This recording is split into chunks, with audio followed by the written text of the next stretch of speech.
Well, whenever you introduce a clean technology, that particular technology is going to be more expensive than your incumbent petrol and diesel. Because even now we get a lot of vehicles which say that they're not more than E20 compliant, right? They have stickers specially placed on the fuel nozzles that Well, will not. these are typically older vehicles. No, newer vehicles as well. Some vehicles that have come to the market as late as 26 will have those stickers with them. They say.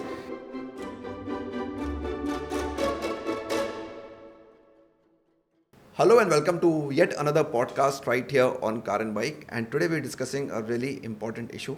Looking at the current global and the national scenario, we are talking fuels. Fuels that run our vehicles, how important are they, and where are we heading with the fuels we're using? And talking to us about that is Mr. Vikram Gulati, Executive Vice President and Country Head Toyota Kirloskar Motor.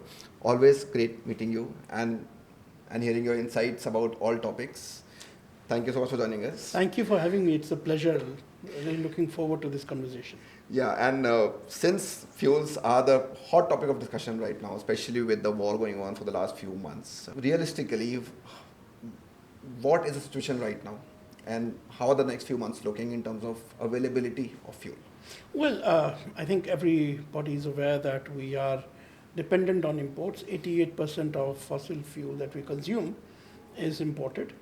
And it's not only about availability, which I think is a lesser of an issue, but it's also more about the pricing, which has gone through the roof. It's basically a demand and supply thing. Just to give you a perspective, just before the war started, our basket was around $69 to a barrel. Right. Last fiscal, the average was around $78, $76 to a barrel. Right. Currently, the crude which is being purchased is anything between $120 to $140 to a barrel. Now, that has a huge impact on the economy because every $10 increase in price of a barrel of crude leads to 0.35 to 0.5% increase in the current account deficit, which has direct correlation to GDP growth. It also means that we are having to spend something like $15 to $18 billion more for the same energy, so annually speaking. So it's really about the impact it's going to have on the economy. So far, the government has done a tremendous job in making sure that there are no shortages. Many economies are seeing shortages. But what this has done is kind of shaken us from our complacent stage that we'd gone into. We've always been talking about energy security and becoming alternate energy. Fuels. Yes. Yeah. So now they talk about alternate fuels which are indigenous. That is really coming to focus. Talk about efficiency is coming back to focus. And also, using electricity through electric vehicles or electrified vehicles. All of that now has suddenly become really something that is needs to be encouraged and promoted right now and at scale. So I think that is one thing which is clearly visible. So as somebody who's seen how the system works, and now you work, of course, with Toyota, what do you think are some of the 2-3 important immediate steps that can be taken in terms of what the policy can do or the kind of fuels that can be adopted in a much faster way? Immediate priorities, what should be there? Well, there are certain things which can have a immediate short-term impact, which don't really need to change the behavior of consumers. Certain things like, for instance, the regulation, CAFE, the Corporate Average Fuel Efficiency Regulation. Now, this is exactly what is the regulation that is required for bringing down the fuel consumption. The CAFE 3 comes into play from next year onwards, April, and this is more or less in its final stages. That I think needs to be expedited. It needs to come out so that the OEMs can start to finally close their planning in terms of the powertrain mix they need to bring in. So that will have a midterm impact. But immediately right now, the automotive industry has been working with the government and is ready with flex fuel vehicles. Now these are vehicles which can flexibly use any mix of ethanol. So whether it's E20 or E85 doesn't really matter. Right. It doesn't have the challenges of increasing the blend of the monofuel.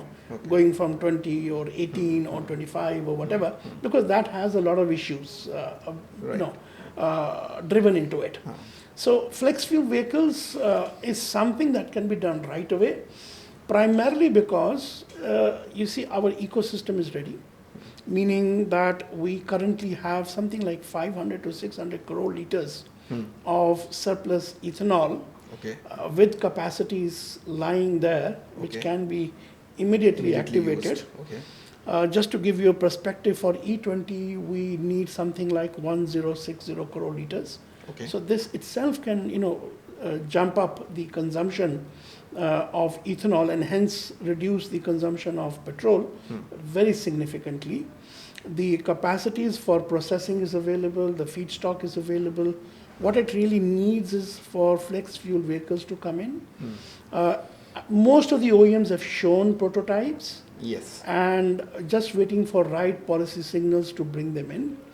The infrastructure to dispense the ethanol can be brought online very quickly. Most importantly, this entire shift doesn't really depend upon any import of either technology, parts, or raw materials. It's completely indigenous. And therefore, it's really scalable in a very short time period. And this can, very rapidly help to decrease the consumption of petrol, especially from the road sector. So when you say short time period, how would you define that time period? Because based on what you've seen till now, how far are we realistically from having that happen at a large scale where we see a lot of flex fuels vehicles running on the road? What is the time period? Well, the beginning can be in a time frame as short as months. All right. Okay. Few months. The point is everybody is ready. The product's being tested also. For example, we've also been running a prototype of electrified flex fuel now over 2 years. We've seen that, yes. So it's fully developed, but the final commercialization is just waiting. You'll ask me, what are you waiting for? Well, we are waiting for policy enablers, and you say, why are you waiting for policy enablers? Well, whenever you introduce a clean technology, whether it's a battery electric or a strong hybrid or whatever it is, that particular technology is going to be more expensive than your incumbent petrol and diesel, right? So the consumer, he's an economic, rational creature. He's going to look at total cost of ownership. Correct. He's going to look at his acquisition cost. He's going to look at, the running cost. So for a flex fuel or an electrified flex fuel, we need to have a policy which doesn't inadvertently charge the consumer more tax than, let's say, compared to a petrol. Currently, because there are no such technologies in the market and the GST rates are same and the manufacturing cost is more, the inadvertent situation would be, as a consumer, you will be paying an extra tax in rupee terms. That's the first one. Okay. And so off late, have you seen a sort of, especially after this current crisis, have you seen a sort of greater intent from the policymakers regarding this? I think intent's always been there. The other one, before I come to that question, is regarding the running cost. Right. Ethanol, by its very nature, has lower calorific value, and therefore you lose fuel efficiency when you use more and more of ethanol. So you need to have the pricing of ethanol versus the petrol at a differential where it is beneficial for the consumer. These two policy enablers are critical besides ensuring availability of dispensing stations. But that hasn't happened with E20 also, right? The price differentiation that the government promised will be there hasn't really been seen. Well, E20, if you look at it, is just 20% ethanol in gasoline, right? So there are various reasons why it hasn't really happened. The primary reason given is the current price differential in terms of what the OMCs, all marketing companies, are incurring in terms of procuring ethanol versus the cost they're incurring for procuring petrol is very similar, or there's not much enough difference. Now you would ask me, what's the difference now? Well, the difference now is you're looking at dispensing 100% ethanol. And there is a possibility of having some differential. And given the fact that the procurement costs of OMCs for crude has now suddenly shot up, I think they would have room to build another layer on top of it. Plus, there are certain things that the government is looking at in terms of making that price differential just at the right sweet spot Okay. where the consumers can actually Okay. find Okay. benefit in terms of using ethanol. So are you saying as the blend increases, we can expect a more sort of significant difference between the price of ethanol blended petrol and regular petrol? Well, how it will work out is that you will have two types of fuels. One would be E20. Right. The other one would be either E100 or E85. Okay. And that means 85% of Okay. ethanol or 100% ethanol. Right. Right. As a consumer, you would look at the pricing of each and you will decide what to take. Now, the pricing of E85 or E100 would be much less as compared to E20. Okay. And therefore, just like what it happens in Brazil, the consumer checks the two pricing. Right. He is able to calculate what makes sense in operating costs, and then he chooses the one that he feels is going to give him greater benefit.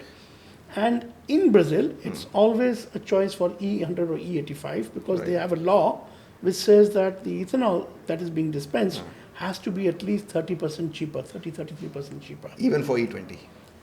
They have a E27. So, E27. So they have one base fuel, Okay.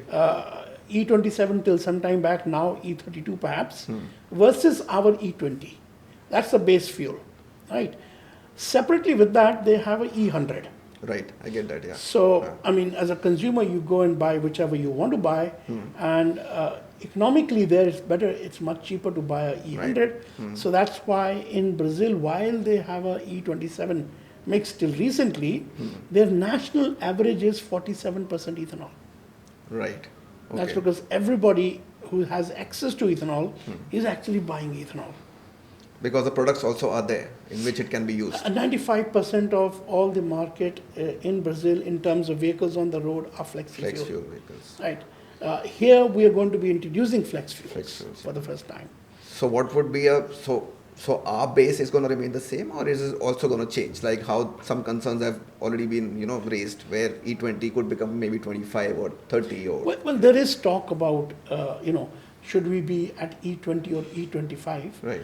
The problem with changing the base is twofold. One is you have to test what impact it will have on the older vehicles. Older vehicles, of course. Keep in mind that we have a very substantial volume of older vehicles, those that are even predating the mandated legal life. So Right. going beyond 15 years. Right. Right. The older the vehicle is, the more impact is likely. But there is no study done yet on what the impact would be. The other one would be on the fuel efficiency, which is a given. And that is for every ethanol mix that you increase, because it has lower calorific value, the fuel efficiency or mileage goes down. That is as far as the older vehicles is concerned. As far as the new vehicles that are sold, we will have to recalibrate and redo the certification homologation Right. for emissions, because all the vehicles that are selling now have been tested, certified and homologated Okay. for emissions Okay. using E20. So how far can they go? When if the base increases, can they take that fuel? If 20 No, becomes. that's a, like I said, there are two issues. Can they take E25? Okay. Older and new vehicles. Yeah. What is the impact on mileage? And for new vehicles, because you have to meet emission norms, Right. so for which you have to test the vehicles, get a certification. Vehicles being sold now are tested and certified for E20. Okay. Since E20 is changing to 25, if it does, which I don't think it will, Okay. then you have to do certification and homologation all over again Right. to prove that your vehicle is within the emission limits. Right, because even now we get a lot of vehicles which say that they're not more than E20 compliant, right? They have stickers specially placed on the fuel nozzles that it Well, will not. these are typically older vehicles. No, new vehicles as well. Some vehicles that have come to the market as late as 26 will have those stickers with them. They say they are not more than E20 compliant. Well, because I think it's just trying to say the vehicle is being tested, homologated, is performance checked for E20. For E20. You can do a checking and testing for the impact for E25 as well, but you'll have to do a checking and testing of that. Right, but if that happens, then again, can we have like a sort of timeline for it? Because the government seems to be, maybe that they would want to do it in a sort of faster pace. They would like to ideally do it at a faster pace. I presume testing everybody agrees to. Okay. And I think it's a fair call to do testing to see what actually is the factual position. Right. If it works and if it's good for the country, why not? But can there be a middle path where you take care of the concerns of owners of older vehicles as well, and they're given sort of fuel that they want? Is that feasible for us? To be very honest, the simplest way forward is flex fuel vehicles. Okay. Why I say that is there's a kind of a calculation that CIAM, our industry association, did a study with one of the knowledge partners. What it showed was that with penetration of 1.7 to 4.7% of flex fuel vehicles in the initial year when they get launched, to let's say anything between 13 to 17% penetration, let's say 3 or 4 years by 2030 for four-wheelers and two-wheelers respectively. That means very low penetration numbers. You could achieve additional demand for around 350 crore liters of ethanol. Okay. So the takeaway is, with even a very gradual offtake of flex fuel vehicles, you could consume the excess ethanol within a short period of time. Okay. What that does is it allows the market to have two dispensation. One is a higher ethanol, which is for the people who've bought a flex fuel vehicle. The other one is E20 for people who are running older vehicles. Okay. And keep in mind, there is a hurdle for the oil marketing companies. They cannot have more than two types of fuels being dispensed. So you can't have 20, 25, E85, E10 all running at the same time. It's a practical problem that they have. So with that flex fuel kind of an approach, what it also does is, let's say tomorrow, the country doesn't have enough ethanol for 25, perhaps because it's more attractive to export ethanol. Then it doesn't really matter, because the larger volume of vehicles would still be using 20, and flex fuel vehicles can run on any mix. Right. So the whole concept and why this has really worked is because it's very convenient for all stakeholders, whether it's the government, or whether it's the ethanol producers, or whether it's the the OMCs or the OEMs, and most importantly from the customer point of view. Right. So it's a very flexible and easy to do strategy, and it doesn't really take huge amount of effort, because everything in terms of ecosystem for manufacturing FFEs is available within the country. We don't depend upon imports of components from anywhere. Right, but don't you feel so that this is a topic that is sort of still not settled, because concerns are still raised all the time, right? Somebody talks about, recently there's been this talk about a lot of excess water being wasted to create ethanol, or the remains that come out of it's not dispersed properly, it's not taken care of properly, safely. Stuff like how petrol separates with ethanol while being in a fuel tank. Are these now addressed, or people are, what do people need to be told for them to be convinced about all these you things? You brought out a very important point about a myth, which is, I think, overstated. Okay. That is about amount of water that is used for growing, let's say, the sugar cane or rice, etc. Certain number is floating around. What I understand from an ICRA study, it's very low as compared to that. Probably in rain-fed areas, it could be around 1,000 liters of water for 1 liter of ethanol. Yes. Right, not 10,000. Okay. Right, but somebody can say it's still too much. Right. My question to them is, if there is no ethanol program, can we guarantee that there will not be the same amount or more sugarcane being grown in the country? Okay. No, we can't. Okay. Because it's a political economy issue. Punjab keeps growing rice, whereas everybody says they shouldn't be growing rice, they should be growing something else, because water table is depleting. It's a crop that is not very efficient, but we still grow rice. Have we as a country been able to change that? If we haven't, what is the situation we face? we face a situation where the rice is being kept on railway platforms and it is too surplus and it's rotting. So the question I would like to pose to those people is that, do we want to waste that surplus, let it rot? Is that our proposition? Because ethanol program hasn't led to increase in production of either rice or sugarcane. Okay. Right. Sugarcane earlier all converted to sugar. Right. You had too much surplus. Okay. What did we do? We paid thousands of crore rupees to export that sugar because the manufacturing cost of sugar in India is much more than what's the selling price globally. Right. Now we can't even do that because WTO doesn't allow it. So what do you do with that surplus sugar? Right. Do you throw it in the drain? Or do this. Yeah, so we're utilizing surpluses, and as the Honorable Minister for Road Transport keeps saying, that's the story of 5 decades ago. Right now we are surplus. We are just using surplus for the economic benefit of the farmers as well as the nation. But he also said recently that, petrol and diesel both is something that we have to, sort of go beyond now and think about other things. Are you on the same page? Absolutely. I mean, we completely agree with that. Okay. And as Toyota, I mean, we have a global environment challenge. And as a part of that challenge, sustainability is a key element of it. We are striving to become net zero carbon. Not from a tailpipe perspective, but from a life cycle perspective. Okay. What that means is going away from fossil fuels. Correct.